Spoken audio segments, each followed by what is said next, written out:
Bueno, muy buenos días para todos. Mientras las demás personas que fueron confirmadas se van conectando y en aras de respeto al tiempo, les agradezco muchísimo estar en este tema sobre la reforma laboral y su impacto.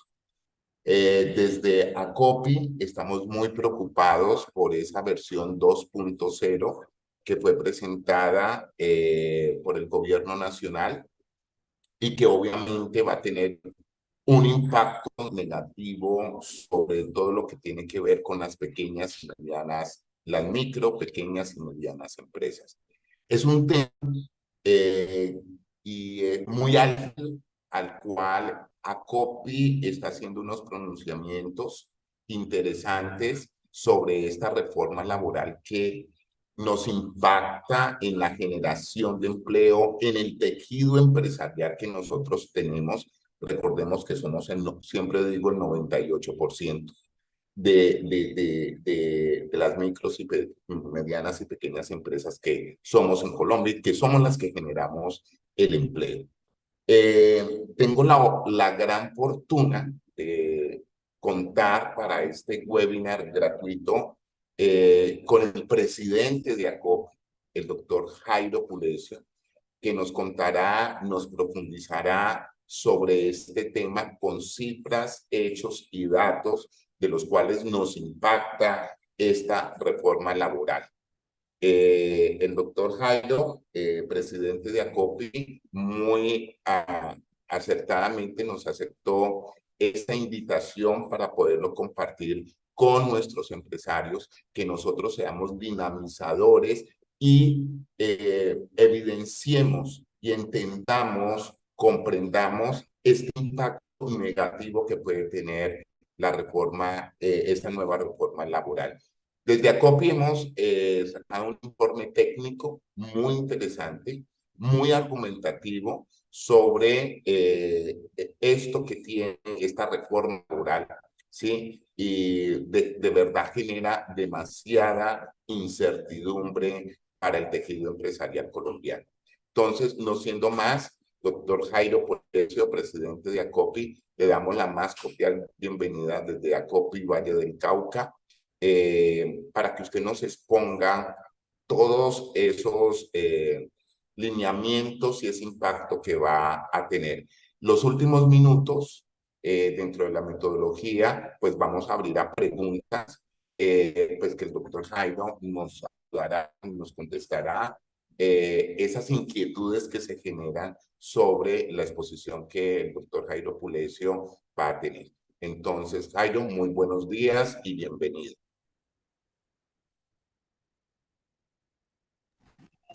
Muy buenos días, Rafael. Muchísimas gracias por esta invitación que nos hace a Copi Valle y que hemos extendido a todas las seccionales del país, toda vez que esta propuesta de reforma laboral, que hace parte de una de las del paquete de reformas que el gobierno del cambio ha venido presentando al Congreso de la República, pues tiene implicaciones directas en el tema de la generación de empleo, de la informalidad y de la sostenibilidad de las empresas en el contexto nacional.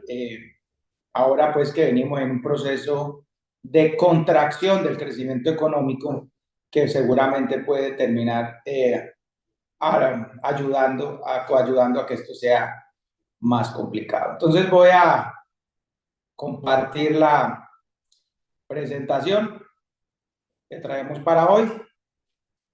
Entonces, la invitación que nos hace Rafael es pues, hacer un análisis del tema de la reforma laboral.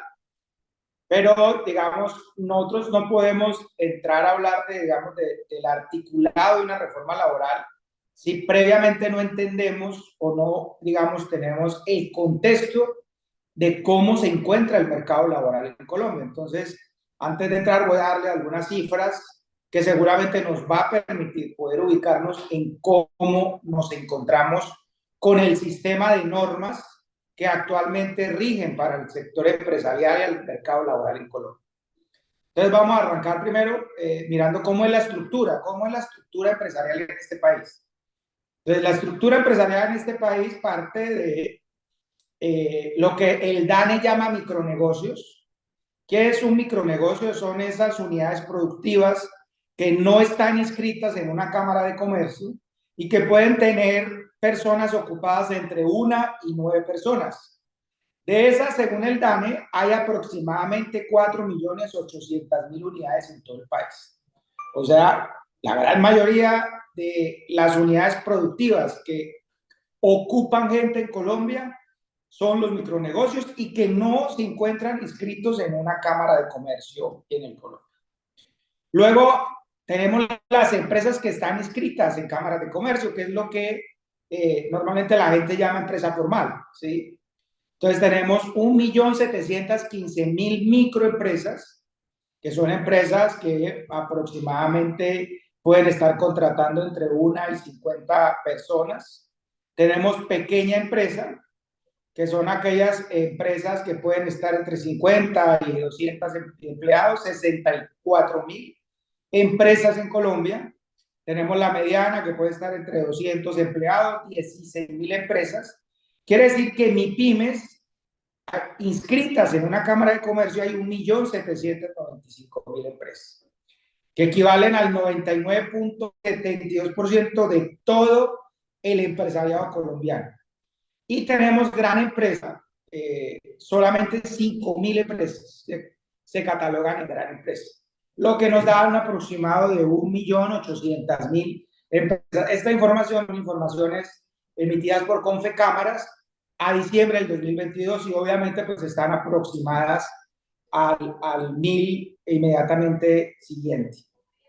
Entonces, la primera conclusión, nosotros tenemos una estructura, un ecosistema empresarial conformado fundamentalmente por MIPYMES y un gran número de micronegocios son los que finalmente terminan llevando los productos y servicios al consumidor final. ¿Sí? Por ejemplo, el tema de telefonía, quienes al final terminan vendiendo todo lo que tiene que ver con, son esas pequeñas empresas que están en el barrio, cerca a su empresa, cerca los productos de consumo masivo, son las tiendas de barrio, los mini mercados, los que terminan al final logrando que los productos lleguen al consumidor final, pues son esa gran red de micronegocios. Luego, vamos a revisar cómo se ha comportado el mercado laboral en Colombia. Entonces, el mercado laboral en Colombia, antes de la ley 789 del 2002, para los que no recuerdan cuál es la ley 789 del 2002, es aquella en la que se aprobó la ampliación de la jornada laboral, en la que se hicieron algunas modificaciones en términos de la facilidad de contratación y la facilidad, digamos, de terminación de contratos. Antes de la ley 789, el mercado laboral manejaba una tasa de desempleo entre el 11 y el 15%. Ese era el promedio, perdón, entre el 13 y el 15%. Ese era el promedio que se manejaba antes de esa ley. Cuando se aprueba esa ley, podemos observar que la tendencia de la tasa de desempleo empezó a caer y de hecho cayó por debajo de lo que en economía se conoce como una buena tasa de desempleo y es de un solo dígito.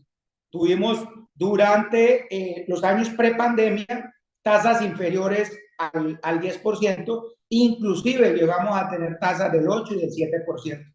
Son tasas de desempleo que en Colombia no se vieron en los últimos 30 o 40 años.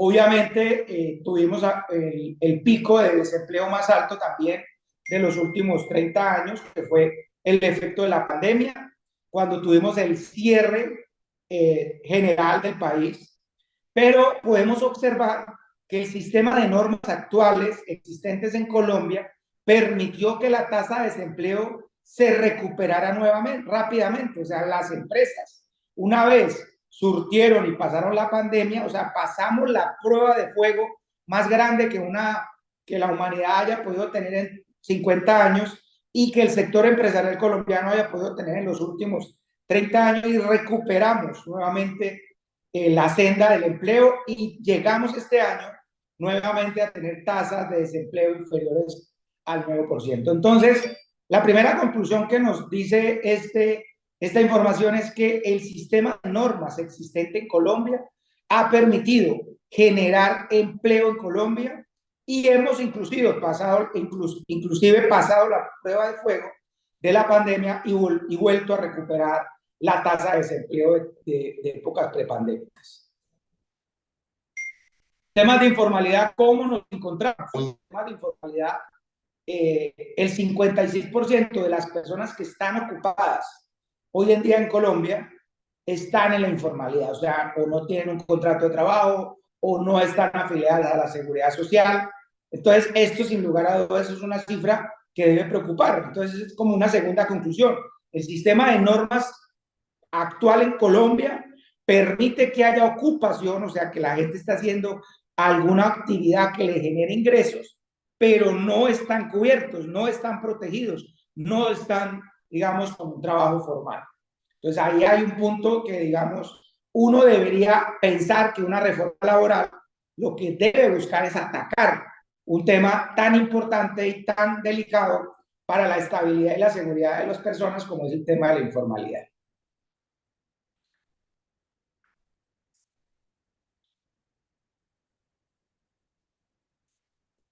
Si uno llega, bueno, se pregunta en dónde están los informales.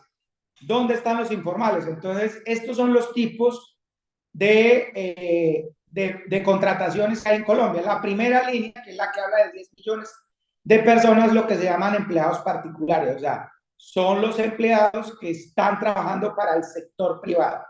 Y esa tasa de informalidad está por el rango del 25%. Quiere decir que el sector privado en Colombia, que contrata y que ocupa personas, tiene una tasa de informalidad muy reducida a la de otros sectores. 10 millones de personas, aproximadamente 2 millones de personas informales.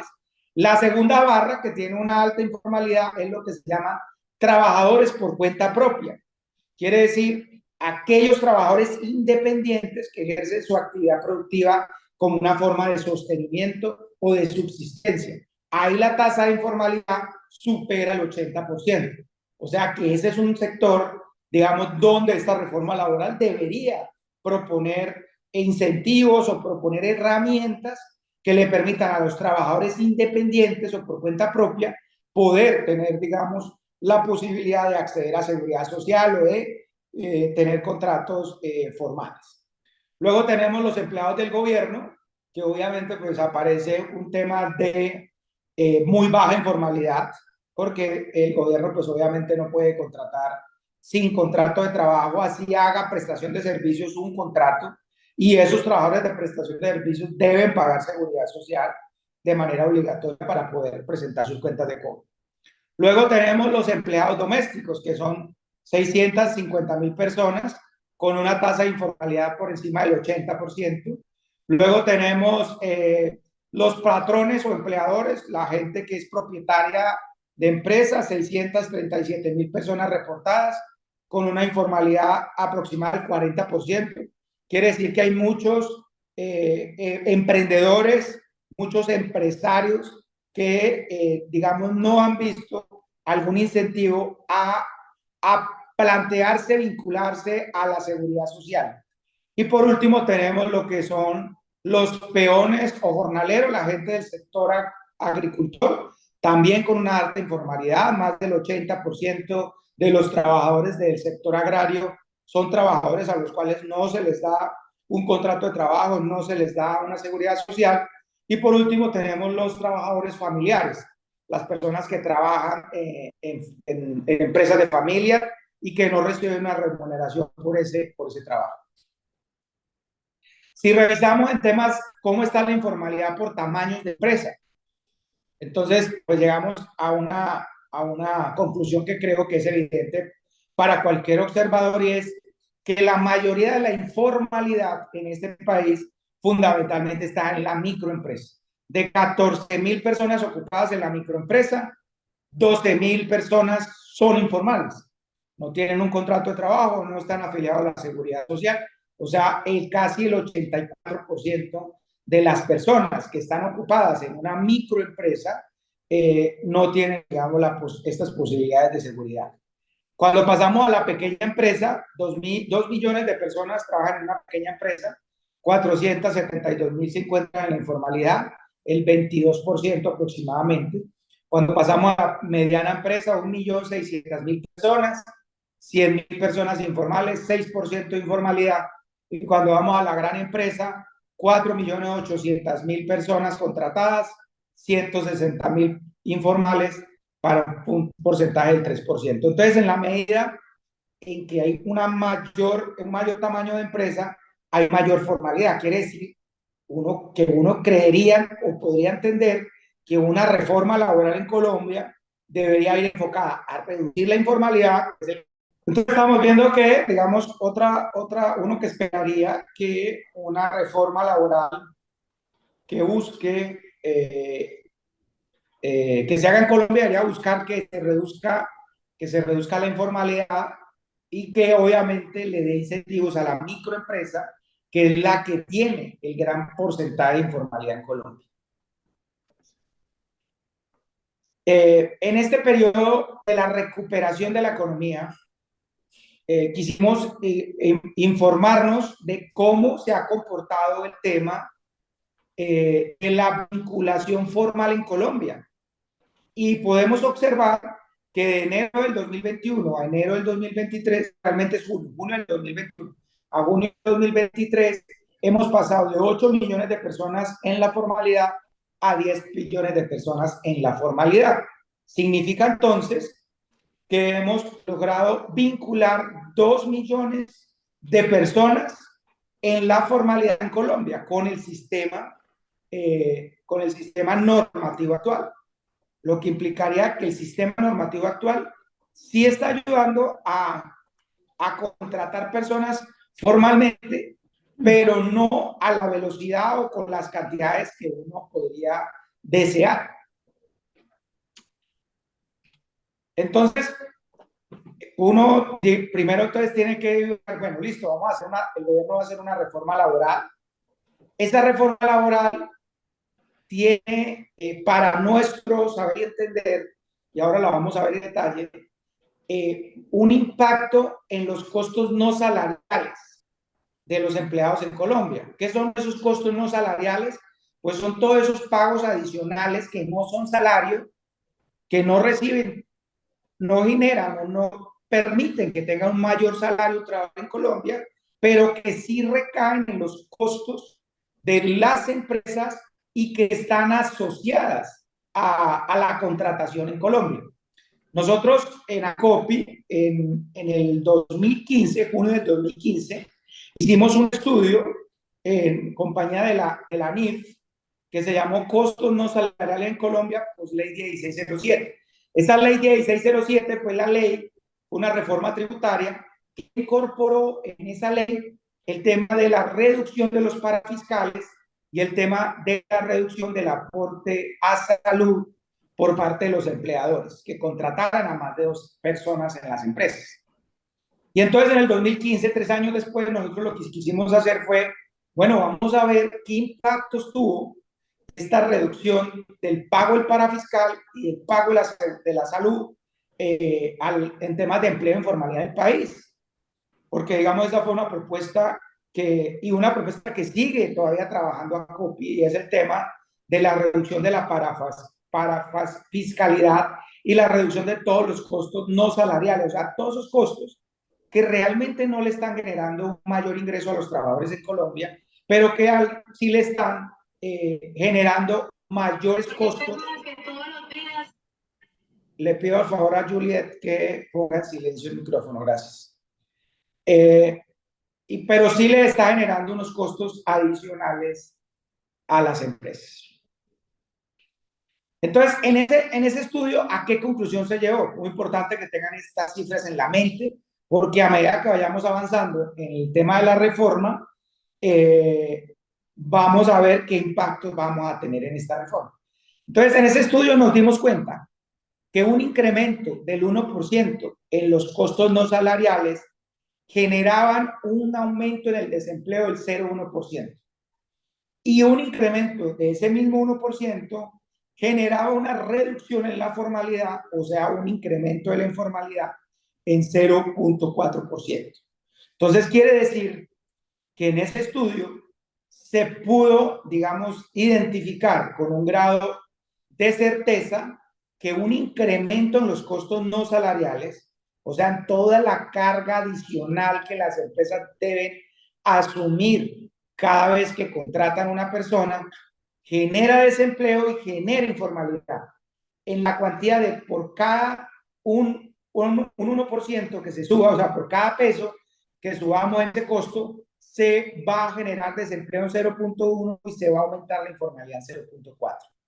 Entonces, basado en este estudio es que ACOPI, digamos, ha venido pronunciándose a través de los diferentes medios de comunicación, reuniéndose con los diferentes congresistas de la República, mostrándoles la afectación y el impacto que va a tener esta propuesta de reforma en términos de empleo y en términos de informalidad.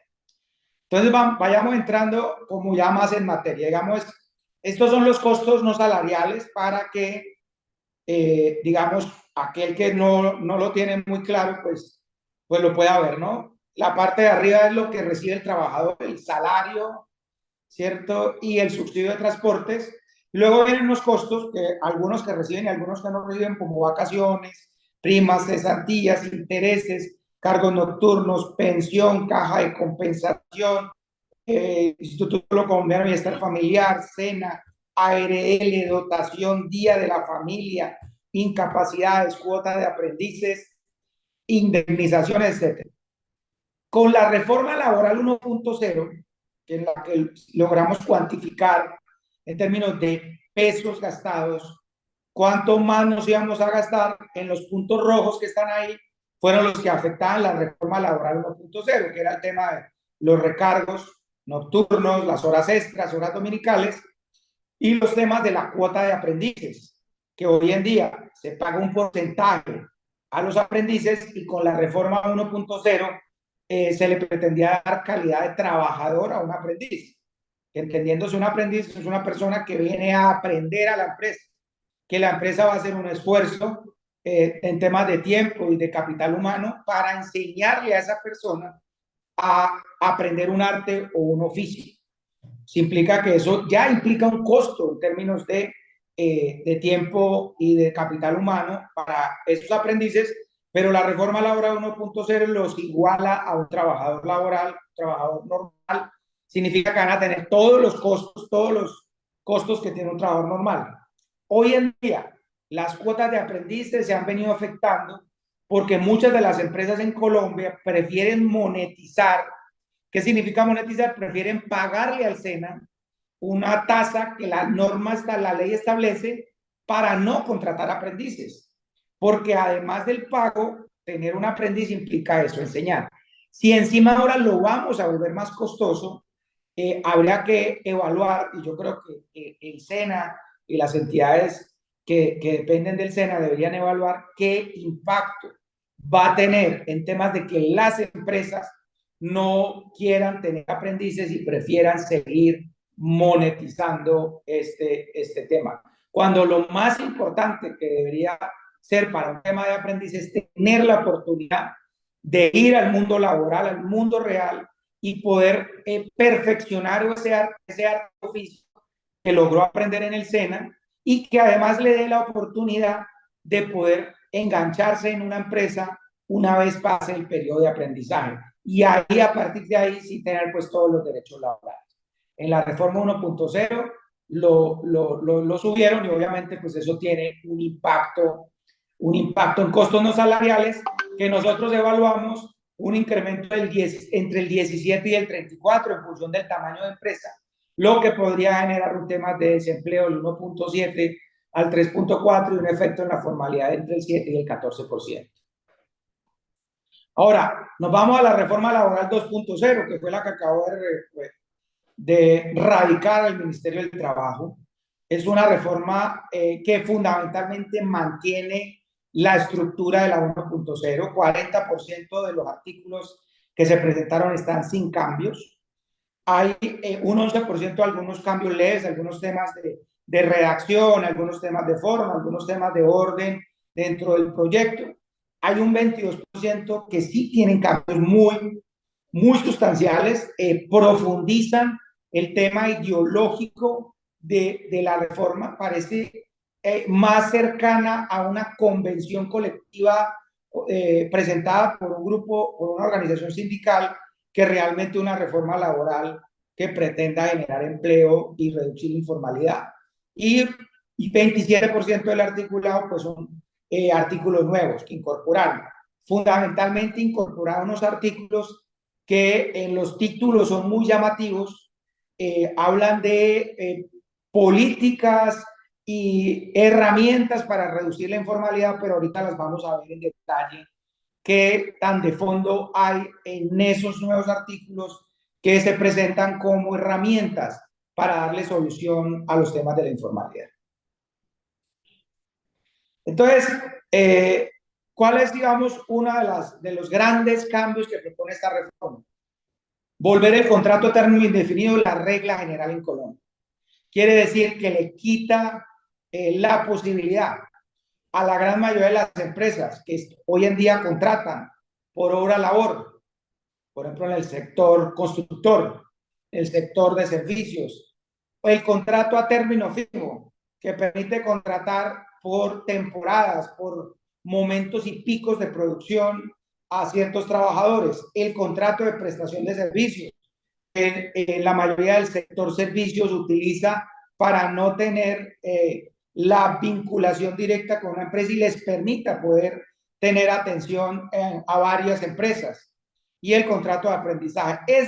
Estos resultados que ustedes ven en la pantalla son resultados de una encuesta que se hizo en el segundo trimestre a las empresas afiliadas a COPI a lo largo y ancho del país, donde obviamente están incluidas las empresas del Valle del Cauca. Y podemos observar que las empresas afiliadas a COPI en su gran mayoría tienen sus trabajadores con contrato a término indefinido, pero también utilizan las diferentes herramientas de contratación que el sistema de normas vigente en Colombia le permiten, en función de qué, de las necesidades, de los tipos de empresa, en función de las épocas en las que obviamente cada uno de los sectores económicos se maneja. Con la reforma laboral, lo que se busca es que todos los contratos sean a término indefinido, pero ojo, solo para el sector privado. No incluye al sector público, que es el principal contratista mediante prestación de servicios en Colombia. ¿Y por qué no lo hacen para el sector público?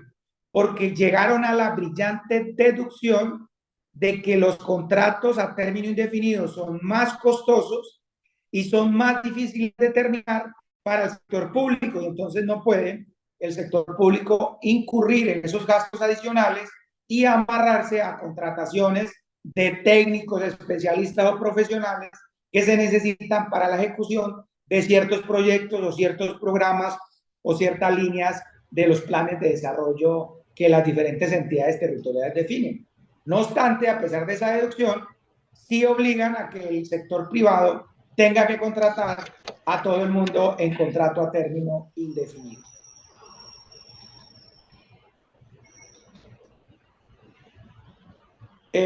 Hay dos situaciones, la verdad personalmente son las que me preocupan sobremanera, y es la obligatoriedad de que las empresas en Colombia tengan que contratar personas adicionales por número de empleados que tengan. Hoy en día, las empresas tienen que contratar un aprendiz.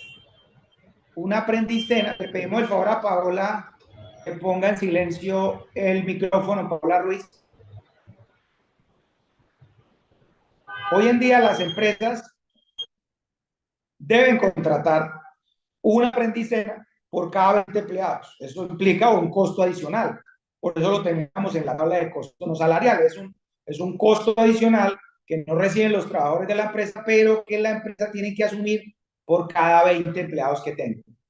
El gobierno en esta reforma pretende que aquellas empresas que tengan más de 20 trabajadores, entre 20 y 50, van a tener que contratar trabajadores por teletrabajo. Entonces, un contrato adicional, un contratador adicional por cada 20 trabajadores. Si usted tiene 50, va a tener que contratar aproximadamente hasta 20 trabajadores, entre 50 y 200, y más de 200 va a tener que contratar 30 trabajadores de teletrabajo. Y esta obligación, que yo no sé por qué al gobierno le encanta obligar, está dejando por fuera temas como hasta dónde una empresa está en condiciones de tener un teletrabajador, por ejemplo, sectores como el tema de la construcción. ¿Cómo hace una empresa constructora para tener obreros teletrabajando? ¿O cómo hace, por ejemplo, una empresa de producción, de confecciones, o una pequeña empresa de panadería o de pastelería que necesita pues sus trabajadores ahí haciendo los productos en planta? Pues va a tener que mandar pues seguramente a los trabajadores que estén en la parte administrativa. Pero en una encuesta en temas de calidad de trabajo que se hizo en Colombia, identifica que la mayoría de las personas que no viven en Bogotá, o sea, de las regiones, de los otros 1.100 y pico de ciudades que hay en el país, incluida las 31 capitales de departamento, a la gente le gusta ir al puesto de trabajo. Razones que expresan, porque quieren diferenciar su casa de su puesto de trabajo, porque las condiciones de trabajo le permiten, digamos, poder ser más productivo, poder ser más eficiente.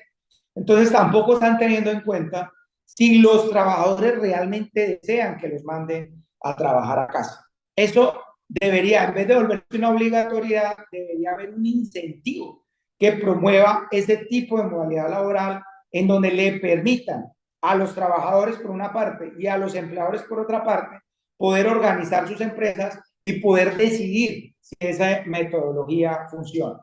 Esto considero yo que seguramente para la ciudad de Bogotá sí es muy importante, porque en la ciudad de Bogotá pues la gente se está tardando 2 horas, hora y media en ir de su casa a su puesto de trabajo, y pues obviamente ese tiempo que pierde la gente en los trancones seguramente se podría aprovechar en productividad, pero cuando usted va a las regiones, a las ciudades, donde se pueden demorar 10 o 15 minutos y el que vive 15 minutos porque vive muy lejos, pues seguramente a esos trabajadores no estén tan interesados en el teletrabajo. Pero con esta reforma tendrían que tener una aprendizena y y un teletrabajador por cada 20 personas contratadas.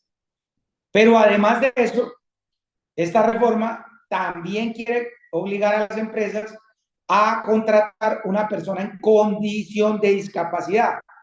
Todas las empresas que tengan de 50 trabajadores en adelante deberán contratar un trabajador con condición de discapacidad. Y si tienen más de 100, 2 trabajadores por cada rango de 100 trabajadores. Y eso, digamos, está bien si una empresa está en condiciones de adaptar las instalaciones, las formas de trabajo al trabajador en condición de discapacidad. Si uno contrata a un trabajador de visión reducida, pues usted va a tener que poner todos los manuales de trabajo, las herramientas de trabajo y demás, con las condiciones necesarias para poder que ese trabajador en condición de discapacidad pueda hacerlo. Si tiene temas de movilidad reducida, pues todas las condiciones necesarias para que ese trabajador pueda ejercer su labor en las condiciones debidas. Entonces, aquí pasan de como antes daban incentivos, ahora lo pasan a volverlo obligatorio. Pero además hay otra situación adicional. En esta misma reforma incorpora en el artículo de estabilidad laboral reforzada.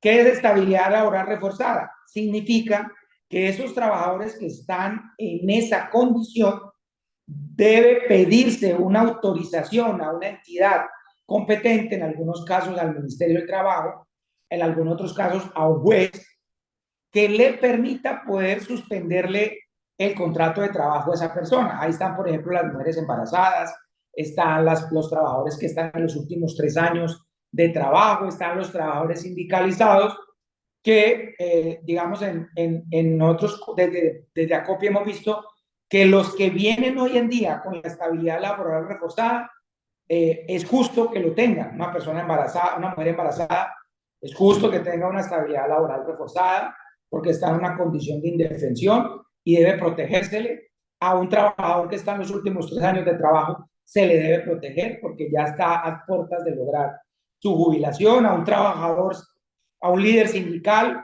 que está ejerciendo obviamente una labor de defensa de los trabajadores debe defendérsele, pero no entendemos por qué incorporan a los trabajadores en condición de discapacidad, lo que puede llevar, esto no lo tenemos todavía medido, pero digamos la lógica nos podría llevar a pensar que a las empresas ya no les va a ser un incentivo contratar un trabajo en condición de discapacidad, un trabajador en condición de discapacidad, cuando no lo va a poder despedir por alguna razón que pueda ocurrir con ese trabajador. Puede ser porque las condiciones económicas de la empresa cambien, porque el mercado cambie, porque la tendencia cambie y la empresa pues obviamente tenga que pensar en una reducción, pues no va a poder despedir. Entonces eso puede terminar siendo una condición que vaya, en vez de incentivar, vaya a afectar la contratación de trabajadores en condición de discapacidad.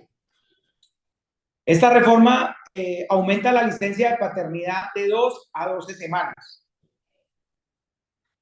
Y en principio uno diría, bueno, esto está bien, que a los padres les permitan poder estar más semanas con sus hijos, pero esto tiene un tema de costos no salariales muy grande, y es porque esta licencia de paternidad, a diferencia de la licencia de maternidad, que es una condición de salud que va atendido por EPS y que la EPS otorga una incapacidad a la madre, al padre nadie le otorga una incapacidad, porque el padre está en excelentes condiciones.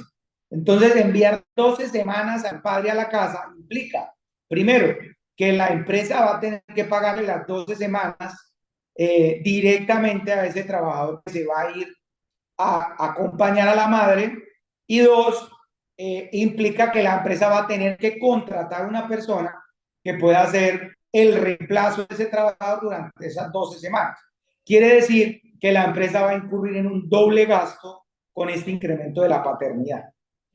Y a mí me gustaría también conocer, y espero que empresas que manejan este tema puedan hacer un estudio en términos de qué tanto impacto tiene el acompañamiento del padre durante 12 semanas a la madre y al hijo recién nacidos en casa. Es un tema que la verdad vale la pena estudiar. No sé si eso puede ser bueno o puede ser contraproducente en términos de eso. Pero lo que sí queda claro es que en términos de costos no salariales implicaría que son 24 semanas que va a tener que incorporarse dentro de los costos de la empresa por cada trabajador que tenga esta licencia de paternidad, que además nos parece que es demasiado amplio el incremento. De 2 a 12 semanas estamos hablando de casi 600% del incremento de esta licencia.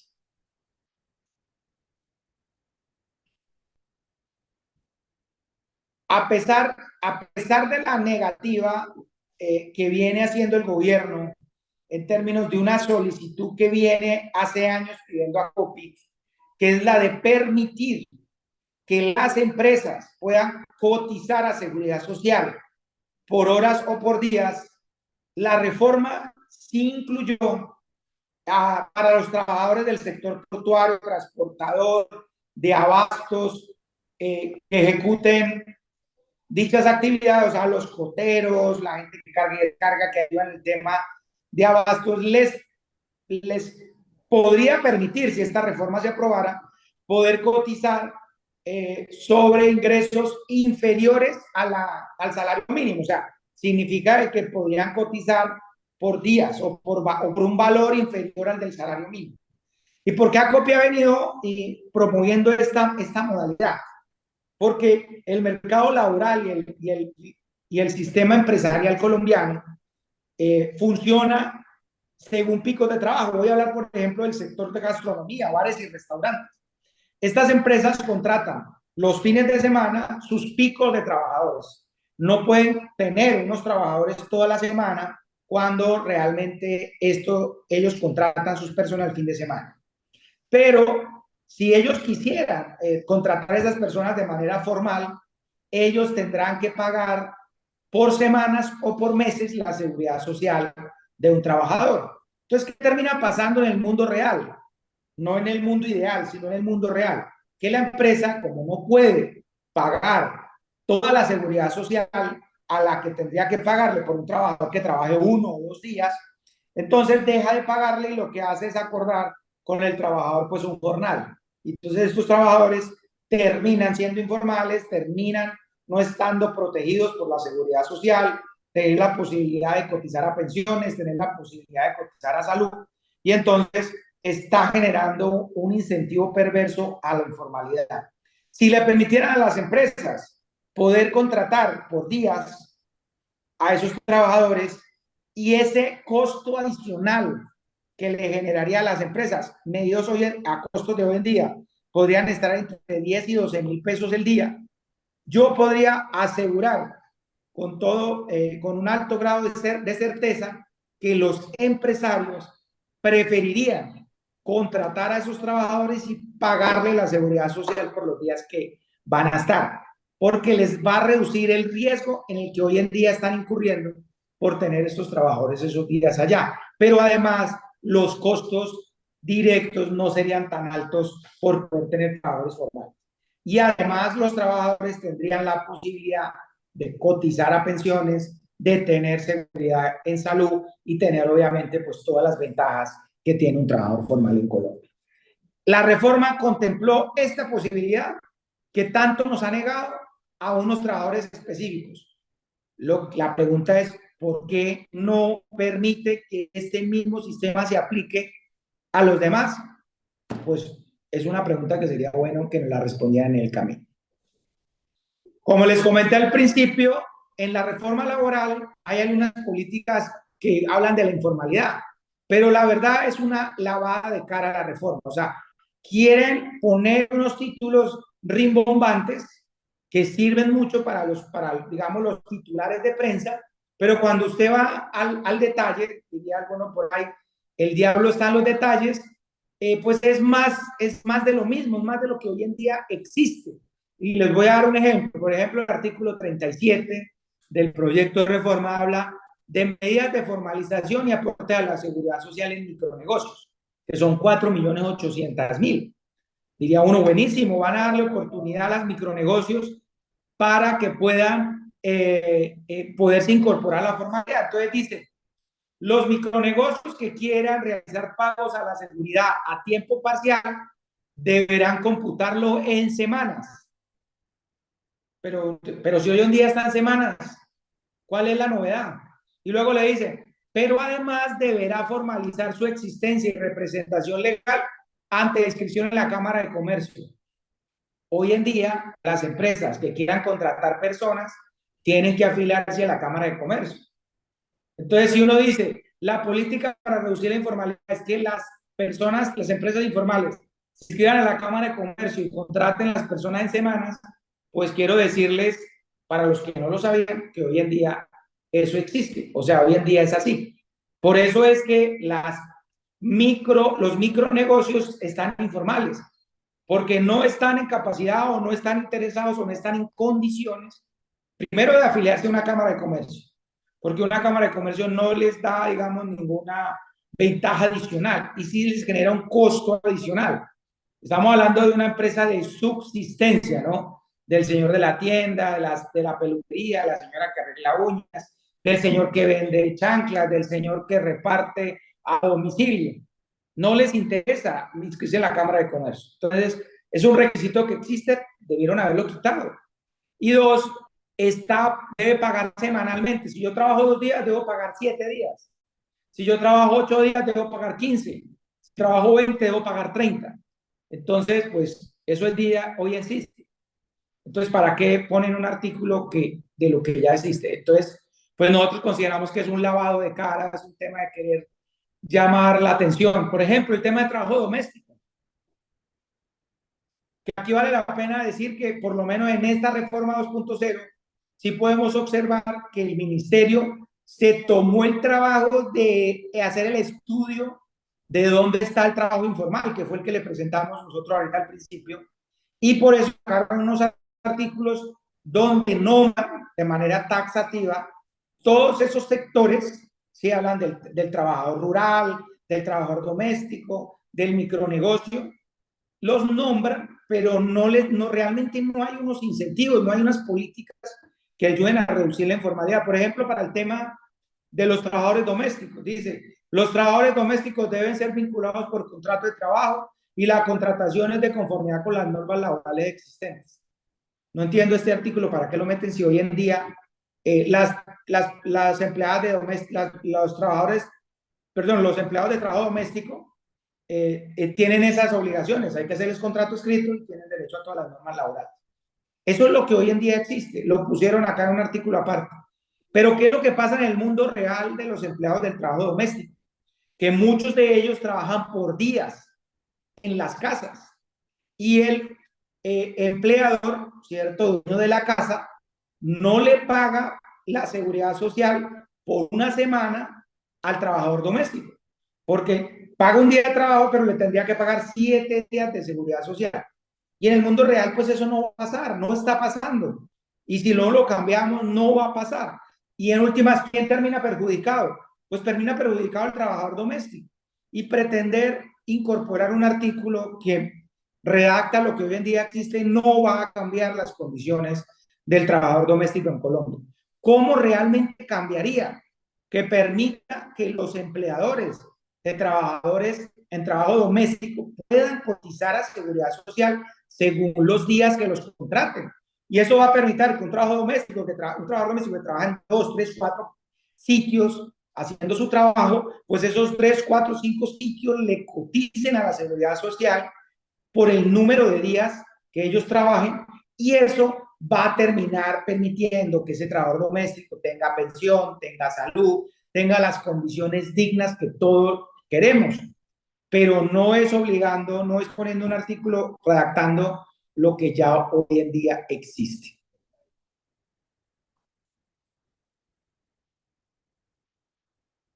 Otra novedad que tiene esta reforma es le sube ostensiblemente la indemnización de despido a los trabajadores que tengan más de 10 años.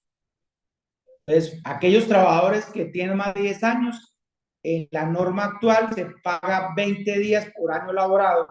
En la reforma lo suben a 60 días adicionales. Quiere decir que un trabajador que lleve 9 le falte, o sea, que tenga 10 años y un día, 10 años y un día, el costo por la indemnización se sube exponencialmente.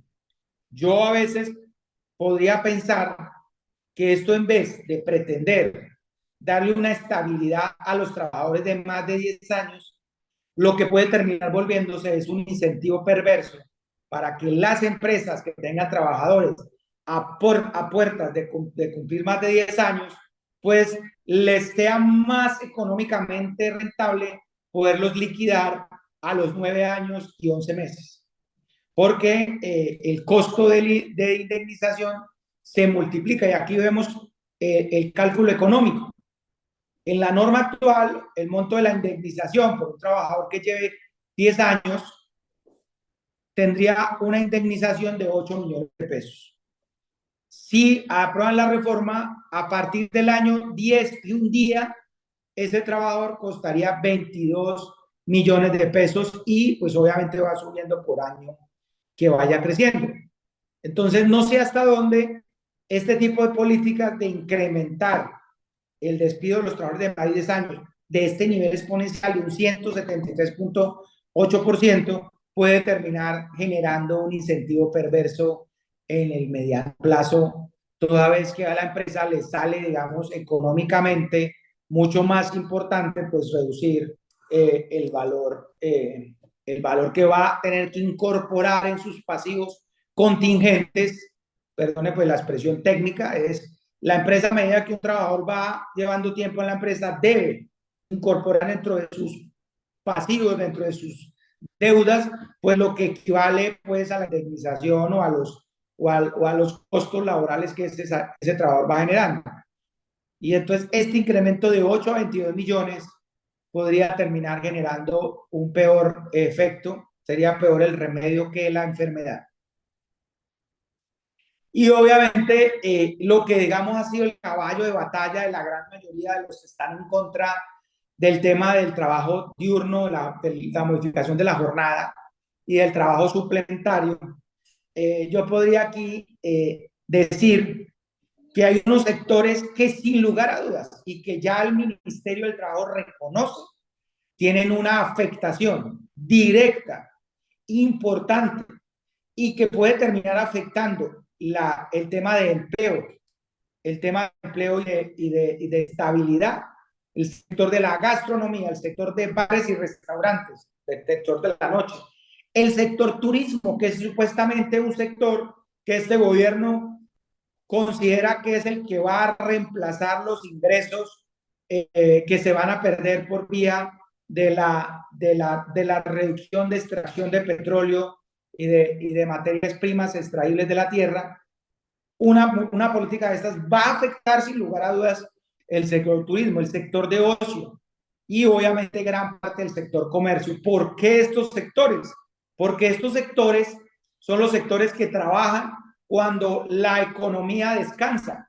Cuando la mayoría de los sectores económicos están descansando, estos son los sectores que entran a trabajar. O sea, la gente va a los bares en las noches, los fines de semana, la gente va a los restaurantes en horas no laborables, la gente va a disfrutar del turismo en épocas de vacaciones, en épocas de temporadas altas, en horas no laborables, igual que las actividades que tienen que ver con el ocio, igual con los temas de comercio. La gente va a comprar la ropa, a comprar los juguetes, a comprar los regalos, va en las horas en las que obviamente no están trabajando.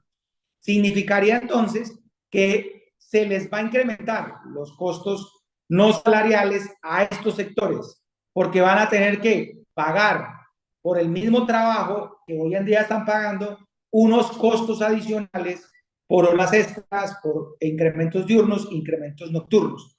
Y eso va a terminar teniendo un efecto en términos de empleo y en términos de informalidad.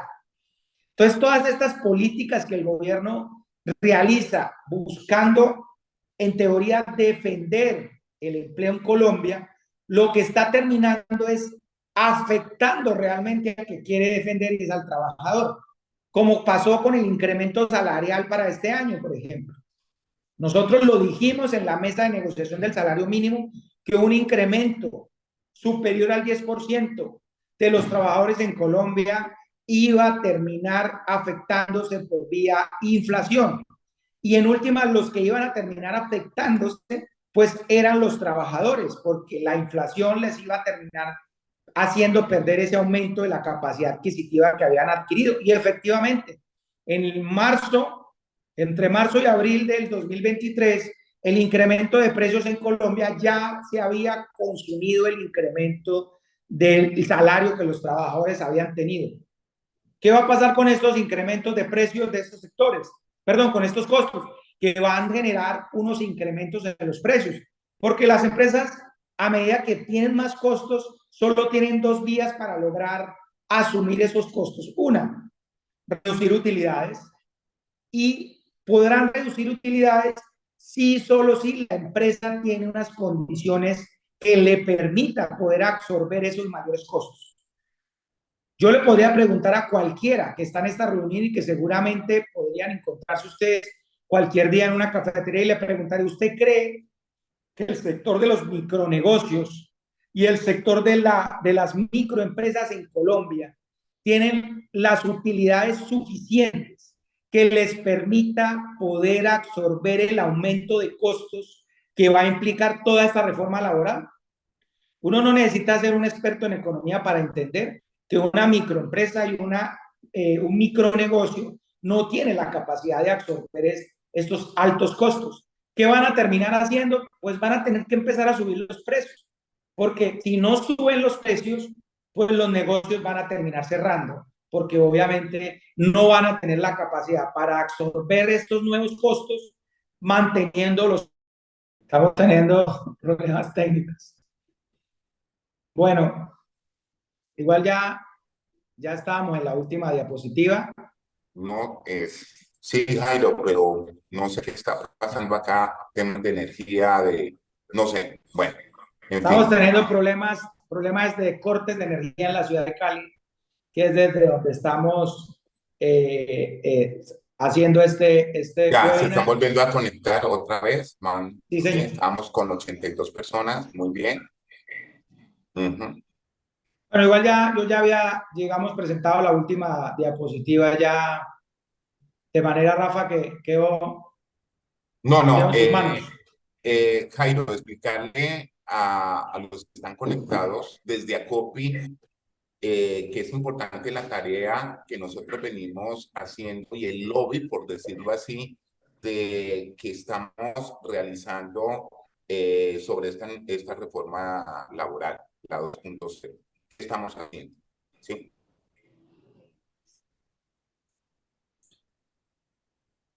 Aló, perdón Sí, que te escucho.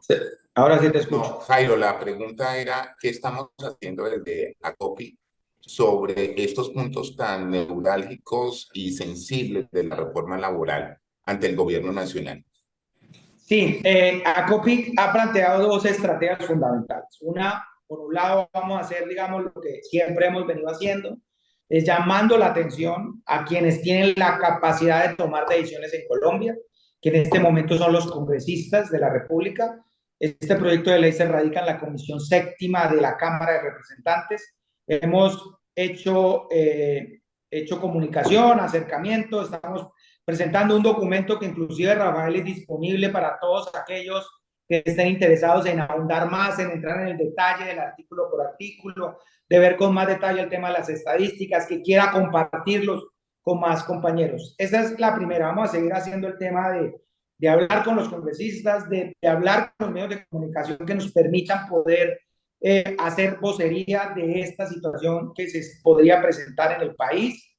Y en segunda vía, estamos planteando poder llamar a los empresarios, a todos los empresarios que se ven afectados por la reforma laboral y que el gobierno ha dicho en algunas reuniones que sí están de acuerdo con esta reforma laboral y que somos los gremios los que nos estamos oponiendo a que las reformas sociales se realicen. Entonces, hacer un llamado a los empresarios para que en una organización que habría que establecer el día desde el órgano nacional, un día donde podamos los empresarios, no sé, hacer algún tipo de manifestación, digamos, desde sus empresas, ya sea poniendo una bandera, poniendo algo o saliendo a la calle ese día a nuestras empresas o haciendo, no sé, estamos en ese ejercicio de inventarnos alguna dinámica que pueda demostrarle al gobierno nacional que esto no es un tema de dirigencias gremiales, sino que es un tema de verdad que los empresarios se están preocupando, porque más costos, más impuestos, más reglas, más inflexibilización a la actividad productiva, lo que está generando o lo que podría estar generando es reducción de empleo y aumento de la informalidad. Y a esto tiene una condición adicional, Rafael, y es que este país, a diferencia de pronto de lo que pasó en el país vecino de Venezuela, es un país que depende en un 87% de sus finanzas públicas de los impuestos que pagan los empresarios en este país, cosa que no pasaba en Venezuela, donde más del 75% de los ingresos pertenecían a rentas petroleras. Y por eso allá se pudieron dar el lujo de subir los salarios de manera indiscriminada, de aprobar todo este tipo de reformas sociales y pues acabar con el sector productivo empresarial venezolano. Este país no puede darse ese lujo porque en el momento en que se acabe el tejido empresarial en Colombia, se acaba la nación porque no tienen de dónde poder recaudar recursos para sostener lo que es el tema de la justicia, las fuerzas militares, la policía, las vías, etcétera, todo lo que implica sostener una nación. Entonces, aquí más que defender los intereses de unos particulares, como me lo dijo ese día el presidente de la CUT, quienes lograron ver la entrevista que tuvimos en televisión, él decía que lo que nosotros estamos defendiendo son los intereses y unas utilidades exuberantes. Yo creo que el 99% del tejido empresarial conformado por MIPYMES no tienen unas utilidades exuberantes, tienen unas utilidades que les permite tener un personal contratado y tener unas capacidades de crecimiento y en la gran mayoría tener una capacidad de subsistencia de sus grupos familiares. Jairo, muy amable, el señor David Camacho en el chat nos escribe y que es válido, porque queremos decirles a todos ustedes es que esto apenas inicia, estamos en plenas discusiones con el gobierno nacional, como lo explicaba el presidente de ACOPI, Jairo Pulesio, y que apenas iniciamos. Él nos dice proponer que el Congreso escuche de viva voz desde ACOPI estas advertencias en el marco de las discusiones. Sí, nosotros pues, no somos enemigos, pero sí somos grandes concertadores para el fortalecimiento de este tejido empresarial que pues debemos de seguirlo fortaleciendo y valga la redundancia en que sean unos derechos, un marco justo, un marco equitativo para no desaparecer, Jaime, porque con lo que vemos es que en el mediano plazo pues nos quedamos sin empresas, ¿sí? Y el aumento de la informalidad. Es como una analogía, es decir, vamos proponiendo, queremos que se formalicen más las empresas, pero esto está generando un efecto totalmente contrario. Entonces, Jairo, muchísimas gracias. Desde Acopi Valle del Cauca y todos los Acopis conectados, pues te agradecemos mucho y empezamos la tarea. Esto es lo que queríamos, esa sensibilización, no que no es aquí solamente esta contextualización y este informe técnico sobre la reforma laboral, sino que aquí necesitamos la unión de todos. Y a eso los estamos invitando desde COPI, a que nos escuchen de viva voz, que no estemos en silencio sobre estos impactos que tiene la reforma laboral 2.0. El señor Ricardo Franco nos dice, en el presente, ¿qué probabilidad existe que pase en el Congreso, Jaime? Usted que nos puede aclarar esa gran inquietud. Pues mire, yo voy a tratar de ser lo más prudente en esta respuesta. Sí, Y lo señor. diría en estos términos. Uno en el Congreso sabe que entra, pero nunca sabe que sale. Y no sabe qué intereses se puedan mover debajo de los proyectos de ley. Lo que es claro es que no nos podemos confiar de que hoy en día no hay una coalición mayoritaria, porque en cualquier momento se podría conformar esa coalición mayoritaria. Si nosotros nos quedamos en silencio y nos quedamos a la espera de que esas mayorías hoy en contra terminen tomando la reforma, pero que resulta de que en cualquier momento esas mayorías de hoy en contra se vuelvan mayorías de gobierno, podríamos perder la oportunidad de poder visibilizar la situación. Yo creo que tenemos que hacer la suficiente presión mediática, la suficiente presión social que les reduzca el campo de maniobra a los congresistas para ir a negociar este proyecto de ley en particular con el Congreso, con el gobierno y llegar a algunos acuerdos que seguramente no van a ser en beneficio de los empresarios, sino seguramente de algunos que nosotros no vamos a poder conocer. Entonces, en la medida en que nosotros presionemos, en la medida en que nosotros hagamos presión social, presión mediática, que los empresarios de todas las regiones del país se pronuncien, que hablen, que comenten, que se lo digan a sus compañeros, a sus amigos, pues vamos a empezar a generar un espacio en el que los congresistas van a poder tener que llegar a modificar o a echar para atrás nuevamente esta reforma, porque obviamente pues ellos se eligen son con los votos de los ciudadanos y si en el momento en que entiendan que los ciudadanos no quieren esta reforma, pues seguramente no se la van a votar por ella. Hoy en día uno podría decir que no, pero en el Congreso uno nunca sabe qué sale de ahí. Muchas gracias, Jairo, por esa contextualización y ese es el primer paso, la socialización y que nos deja bastante preocupados a todos y pues estaremos en contacto, en continua comunicación con todos ustedes para ejercer lo que bien han llamado Jairo y desde ACOPI una presión social muy grande para que sea equilibrado y justo esta reforma laboral. Les agradecemos mucho, Jairo.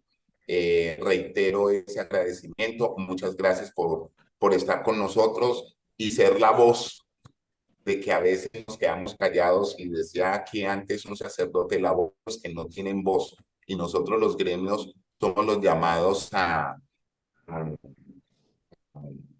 presionar sobre estos temas que nos impacta el tejido empresarial. Una consulta, nos dice aquí Ángela María Gómez. Claro que sí. ¿Podemos acceder al material usado en este espacio? Sí. Con mucho gusto, nosotros lo estamos socializando. Nos interesa que usted también se encargue de socializar, de lo que entienda, comprenda este impacto que se tiene. Grupo Legalite nos dice, excelente, muchas gracias, Aldo. ¿Sí? Entonces, qué rico recibir esto. Y Alexandra nos dice, muchísimas gracias, muchos éxitos en su gestión. Esta gestión es de todos, ¿no? ¿Sí? Y Amalfi nos dice, muchas gracias a COPE y a Jairo por esta información tan importante y a que todos nos impacta. Bueno, señores, entonces nos escriben a copy y nosotros les estaríamos enviando el material y la grabación. Feliz día para todos, muchísimas gracias. Gracias, un abrazo. Gracias.